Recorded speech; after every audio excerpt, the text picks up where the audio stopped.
My passion for cameras began with video first. I completely bypassed photo because I just wasn't as enamored with stills as I was with long form storytelling content, just like this one.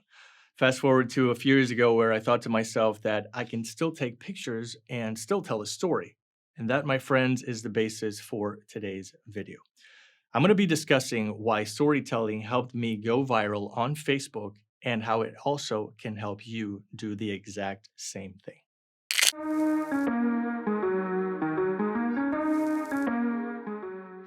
Mm, mm, mm, mm, So good to be seen, and it's even better to see you. What's going on? I hope you're doing well and staying safe. Welcome back to another video. I'm aware I haven't been posting as much these past 2 weeks, but I had to take care of some personal matters as well as update my newly redesigned website, francisalvarez.com, which I'll gladly link below so that you can visit at your own leisure.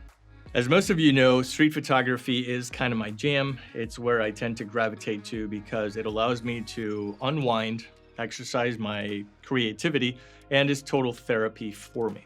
There's nothing quite like walking around in the city with my AirPods on and taking pictures of unsuspecting bystanders and gorgeous scenery. I love coming home and coming up with a story to accompany these images, and that's the focal point of today's video: how storytelling can actually help you go viral with your photography. So, without further ado, let me show you a couple of pictures that I posted to my public Facebook page that resulted in them going viral. Picture number one is of this fella enjoying a nice cold beer on a hot day. Now, at first glance, you'd probably think there's nothing really special about it, and part of me agrees with you. Don't get me wrong, I think it's well composed, background is nicely out of focus, he's actually posing, and I think it's an overall great picture. But what makes it great, in my opinion, is the story behind it. The caption played a key role in this picture going from decent to a banger because I hooked the audience into my storytelling by appealing to the masses. Now, what exactly do I mean by that? Let me explain. In the caption, I went off on a tangent explaining that this dude was just chilling, minding his own business in the company of none other than himself. I then added a philosophical twist by saying that we're born alone and we're going to die alone. So what's the problem of hanging out alone? Sometimes we just want to take a ride to clear our head, sip on a cold one, and enjoy our own company for a while without seemingly any interruptions. And there's actually nothing wrong with that. I'm all for it, and that's why it hit home for me as well. That right there apparently pressed countless amounts of buttons and hit home for a lot of people because, in what seemed to be the blink of an eye, it started garnering hundreds of likes and shares. As of the making of this video, it's sitting at 2,800 shares, 1,800 reactions, and more than 285 comments. Now, you might be wondering, what does this all mean? It means that the public to whom you're trying to appeal enjoys being part of something relatable. You need to cater to your audience and paint a picture of something that has a common denominator for a lot of people.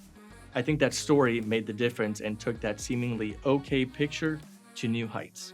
That's the difference, my friends. That's the difference between using only hashtags and actually telling a story with your pictures.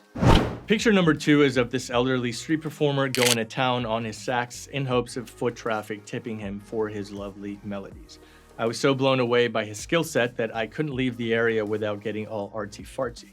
I noticed the message on his box was facing the wrong way and had a story to tell immediately, so when I came home and edited it, I thought to myself that this too could go viral if presented the right way. The story behind this image is that although I didn't have any cash on me, I still wanted to help the man out, and I felt as though the best way to do so was to snap a great picture and speak about how we should all help each other in times of need. I'm sure this gentleman killed it back in the day, and for reasons unbeknownst to me, is now subjected to street art. People love a great comeback story, and I figured I'd help him get back on the map through my Canon R6. Little did I know, my storytelling worked once again. As of today, this picture has 554 shares, 1,600 reactions, and almost 70 comments.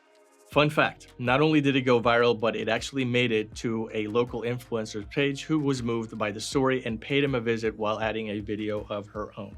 People also love to raise one another up and lift everyone's spirits through tough times. I think this played a huge role in this picture going viral as well. Never underestimate the power of a great caption that can hook the audience, engage them, and ultimately share your art as middle of the road as you think it might actually be.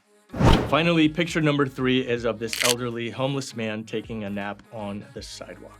The backstory behind this shot was the fact that I was on my way to my car. I see this man just laying there with his back towards the world, and I was almost moved to tears. Here I am, about to hop in my $40,000 car to edit his picture in a $3,000 laptop, to then sleep in a king-size bed where I'm going to rest for my federal job in the morning that pays for all of it. I had to capture it. That's exactly what I stated in my story. Furthermore, I did say that one of my goals is to purchase a building and turn it into a homeless rehab center, which is true, always has been a dream of mine. And people were quick to cheer and root for that. As you'd expect, the picture has garnered quite a bit of attention with 186 shares of its own, more than 730 reactions, and 125 comments. Remember this, art is subjective. As mediocre as you may think one of your pictures is, to the eyes of the beholder, it may be an epic banger. If you're going to get anything out of this, it's this. Evoke emotion. People are emotional creatures, and if you can get them to feel what your image feels, they'll immediately be drawn to your style, and this will result in more traction for your photography. I guarantee it. As a matter of fact, I've been getting bombarded with DMs on my socials from people wanting to do business with me, and that's always a great thing. It's also the reason why I was away for a bit redoing my website so that I can capitalize on this opportunity that I have given myself. Never be afraid to press that share button. And now that you have a key to success, go out there and make it happen. So there you have it. This is why you should focus on storytelling and the reasons it can help you go viral with your photography. If you got some value out of this video, stick that thumb you know where. And if you love to hang out with me one more time, I'd love to have you. My name is Francis, and I'll see you in the next video.